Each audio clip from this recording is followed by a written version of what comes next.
If I could drink in moderation, I would do it all the time. That's the thought, right? You think maybe if I switch to beer or only drink on vacations or make it a special occasion thing, I'll finally figure this out. But then a special occasion becomes dinner with friends, date night, Friday after work, and oh, Monday was hard, so maybe that too. Then there you are again, tracking drinks in your head, bargaining for one more, telling yourself you deserve it after the day you've had. You wake up at 3 a.m., heart racing, replaying the same promises you broke last night, and it's exhausting. And here's the truth. This isn't just about alcohol. It's about the mental gymnastics you're doing every single day just to keep the illusion alive. Today, we're going to unpack why you keep going back to moderation, why it drains more than it delivers, and how to finally break out of that cycle. Hey, everybody. Welcome to the Addiction Unlimited podcast, where you get to learn everything you want to know about addiction and recovery. I'm your host, Angela Pugh, co-founder of Kansas City Recovery, life coach, and recovering alcoholic. To learn more about me, you can listen to episode 0 on your podcast app or find us on the web at addictionunlimited.com. Hello, my friend, and welcome back to another episode of the Addiction Unlimited podcast, the place for people who are ready to quit drinking and start building a life they don't want to escape from. I'm your coach, Angela Pugh, and today we're pulling apart one of the most stubborn lies we tell ourselves when it comes to alcohol. It's the moderation myth. Now, I wasn't someone who lived in a moderation loop for years. Once I finally quit drinking, I quit 100%. But I also know that's extremely rare.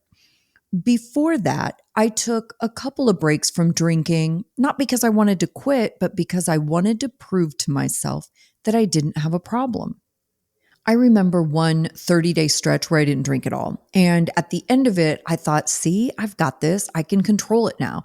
I just proved I don't need to drink every day. And you can probably guess what happened next. It was only a matter of time before I was right back at it.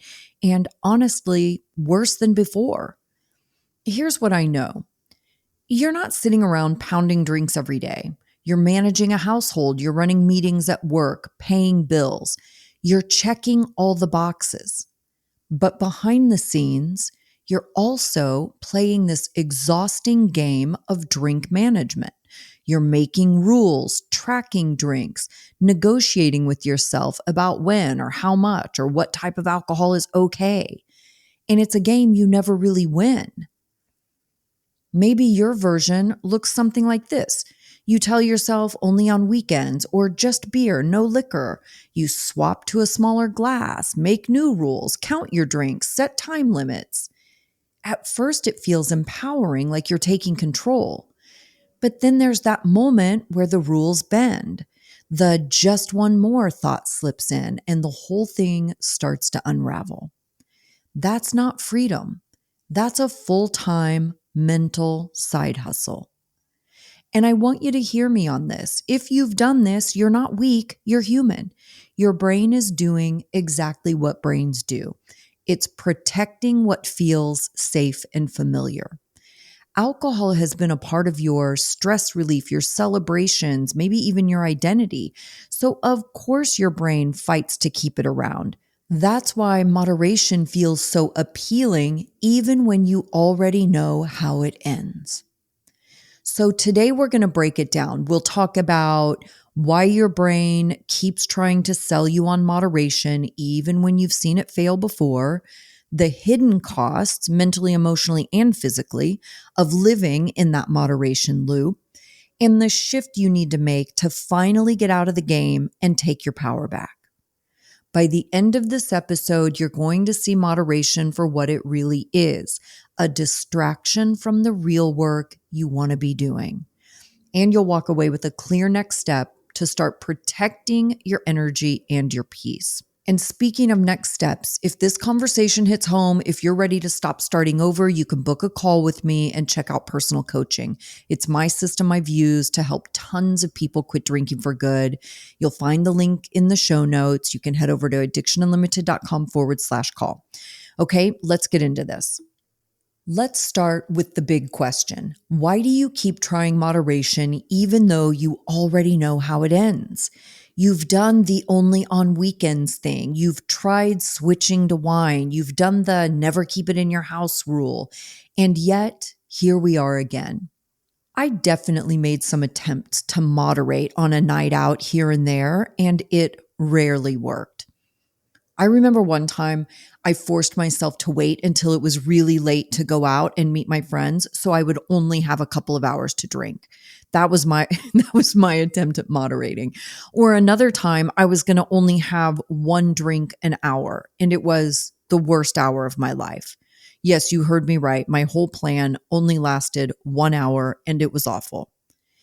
But I hear this constantly with people who are stuck in the struggle. They make a few changes, only drinking on weekends, only wine, only beer, smaller glass, no drinking at home. And for a little while, it feels good. It feels empowering. But here's what's really going on. The first reason is actually biology. Your brain hates uncertainty. It will cling to what's familiar, even if the familiar is hurting you, because that feels safer than the unknown. And right now, alcohol is familiar. Alcohol has been a part of your comfort system for years, maybe even decades. It's tied in your brain to comfort, reward, stress relief. It's how you unwind, how you celebrate, how you avoid stress or pain. So when you think about quitting entirely, your brain panics. That's when moderation sneaks in. It feels like a safe compromise. I don't have to lose it completely. I'll just have less. And it calms that panic in the moment, but it doesn't solve the problem. This is why you can take a month off and feel proud, but the moment you prove you can do without it, you slide right back into your old patterns. The brain says, see, you're fine. You don't need to quit. You've got this.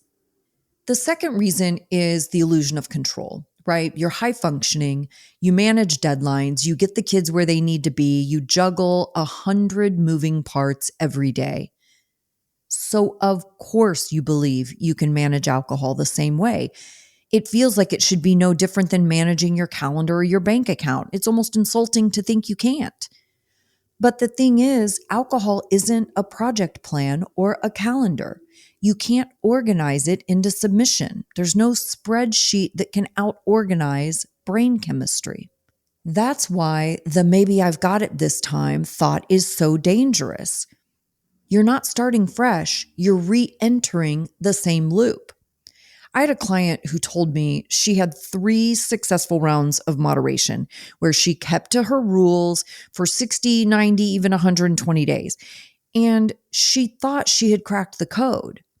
The 4th time, she had one bad weekend, and it was like all those boundaries dissolved overnight. She said it was like my brain had been waiting for this excuse the whole time. But again, you're not starting fresh. You're just re-entering the same loop, hoping for a different outcome. And here's the twist nobody really sees coming. Moderation isn't just about control. It's about delay. It's a way to buy time. You're not committing to forever. You're not making the big, scary decision. You're just tinkering with the formula. You can say, I'm not quitting, I'm just cutting back. And that feels safer. But the reality is that time you're buying, it's not neutral. Every moderation experiment gives your tolerance more room to build, your self-trust more chances to crumble, and your mental load more weight to carry. And maybe the most dangerous part of moderation is the energy it quietly steals from you. Every social event, every Friday night, every vacation becomes a whole new set of rules to remember. You're constantly doing drink math in your head. I'll start tomorrow. I deserve it tonight. I'll just water these down. It's been a long week. That's not freedom. That's a full-time job. One listener DM'd me and said, it's like I'm always running drink math in the background of my brain. No one else sees it, but it's exhausting. Should I drink tonight? How much? Will this blow my limit? What will I drink? What will I say if someone offers me a drink? And all that energy you're spending tracking and managing and negotiating with yourself, that's energy you could be using for your career, your health, your family, or just to rest. You might think the cost of moderation is just the occasional hangover or a little disappointment in yourself, but the real cost is happening quietly in the background every single day. And that's what we're going to unpack next, because it's not just the occasional hangover or that Sunday night shame spiral. The damage runs deeper, even when you think you're in control. But Angela, I'm doing so much better than before. I'm only drinking a couple of nights a week now. And I get it. You are drinking less. But if you look closer, you'll see the price you're paying in other areas of your life. Think about the mental cost. Every time you step into a moderation plan, you're signing up for daily decision fatigue.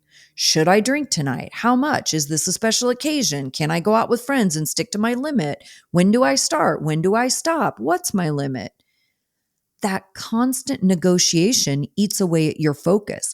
It's like having 37 browser tabs open in your brain at all times.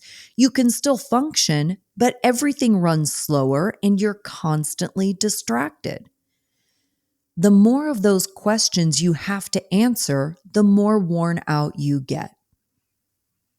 One client told me, by the time I get to Friday night, I'm so mentally tired from thinking about drinking all week that I just give up on my rules entirely. We all have a limited supply of willpower and mental bandwidth, and moderation eats it up faster than almost anything else. And here's the thing. When alcohol is always a question mark, it never stops taking up space in your head. It's there at work, in the school pickup line, while you're making dinner. Even if you don't drink every day, you think about drinking. It's like a background app running on your phone. It drains the battery whether you're actually using it or not. And then the emotional cost. Moderation keeps you stuck in a cycle of hope and disappointment. You start strong, you stick to your rules for a few days or a couple of weeks, and you feel good, like maybe you really can have the best of both worlds. And then something happens and you cross the line. Inevitably, the rules bend, you go over your limit, you make an exception, you tell yourself it's fine because you've been so good, and then shame, that sinking feeling of I blew it again.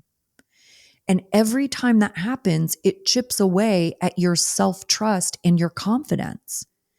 And when you don't trust yourself, everything feels harder.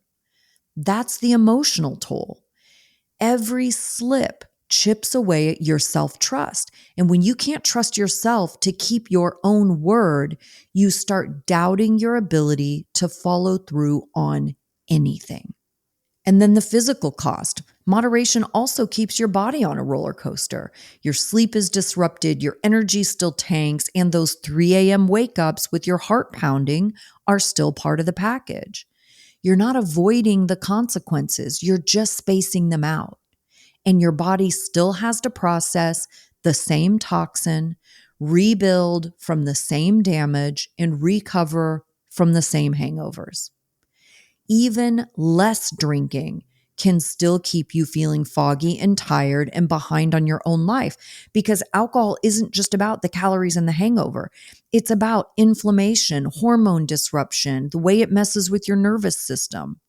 The reality the moderation crowd doesn't like to admit is Every month, every year spent in the moderation loop is time you could be spending building something else. I've seen people spend years in this space. Years they could have spent training for a marathon, building a business, taking trips with their families, getting healthier, rediscovering old passions or new hobbies. Instead, you're stuck managing your drinking like it's a second job. Sobriety gives you that time back. Moderation steals it. One weekend, one special occasion, one just this once at a time. So if moderation is costing you your energy, your confidence, your health, and your time, what's the alternative? How do you actually step out of this loop without feeling like you're giving up everything? That's what we're going to break down next. This is where I want to give you a new target, not control, not cutting back. You don't have to live in this in-between space, constantly negotiating with yourself. You can make one decision that simplifies everything. Your new goal is freedom. Again, not control, not cutting back, but freedom. Redefine the goal. If your goal is control, you'll always be managing alcohol. It will always have a seat at the table. That means you're still negotiating, still bending rules, still wondering if tonight's allowed. But if your goal is freedom, alcohol's no longer in charge. You stop thinking about it every day. You stop waking up wondering what you said or did last night. It doesn't get to decide your mood, your energy, your sleep, or your weekends. For me, when I quit for good, I realized that I didn't want to spend my life managing alcohol. I wanted to spend my life living. And that's the shift I want for you, moving from managing your drinking to creating a life where alcohol is irrelevant. Make one clear decision. Here's the thing about moderation. It's hundreds of tiny decisions every week. Do I drink? How much? What kind? When do I stop? Sobriety is one decision. You make it once and then you protect it. I want you to imagine next Friday night, you've already decided no alcohol. You go home, eat dinner, maybe watch a movie, maybe go out with friends, but there's no mental tug of war, no should I or shouldn't I, and you get to wake up Saturday morning clear, rested, and proud of yourself. That's the power of one decision. That decision actually gives you more energy, not less, because you're no longer using your brain power to manage the unmanageable. And 3, focus on what you're building, not what you're losing. Most people stay in the moderation trap because they're looking at what they think they'll miss. Wine nights, craft cocktails, that reward at the end of the day. But you have to flip that script. What will you gain? Mornings without regret, more patience with your kid, the ability to trust yourself again, money in the bank, a body that feels healthy. I've had clients who replaced their wine hour with evening walks or joined book clubs or started new businesses, reconnected with friends they've drifted apart from. Those aren't losses. Those are wins. That's where you put your focus. And 4, take the next step.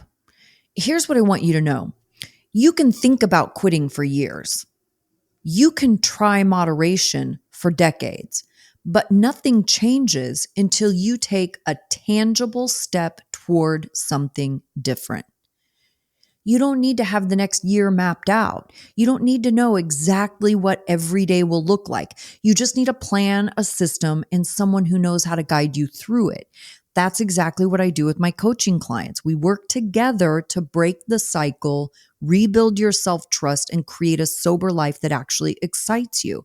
This isn't about willpower. It's about having the right tools and the right support so you're not doing it alone. And again, you can book a free call with me. We can talk about where you're at right now, where you want to be, and exactly how I can help you get there. The link is in the show notes, or it's addictionunlimited.com/call.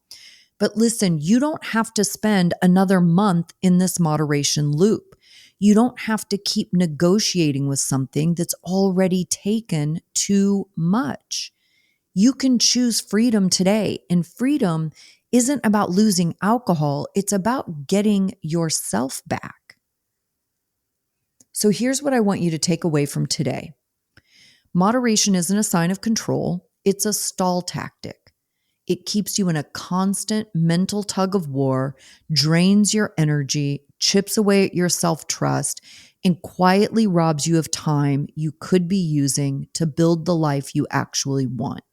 You're not broken because moderation doesn't work for you. Your brain is doing exactly what it's wired to do. And the good news is you can rewire it for something better.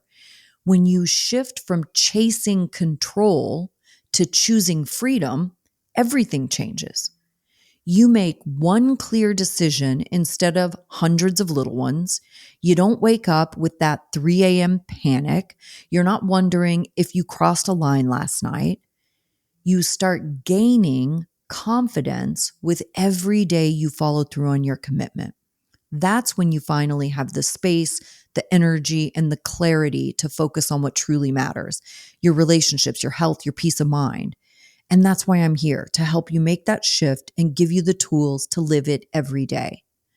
Imagine your life when alcohol isn't even on your radar anymore, where your time is yours, your mornings are clear, and your pride in yourself is unshakable. That's what's possible when you step out of the moderation loop for good. If you're ready to take that step, book a call with me and let's start building your alcohol-free life together.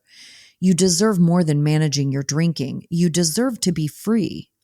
I hope you got a lot of great information from this episode. I would love to hear from you. You can DM me on Instagram at Addiction Unlimited or in the Facebook group. I hope you're having a fantastic day, and I will see you next week. You've reached the end of another great episode of the Addiction Unlimited podcast. Candid and honest conversation about addiction and recovery. Be sure to visit us at addictionunlimited.com to join the conversation and access show notes and links to everything we talked about.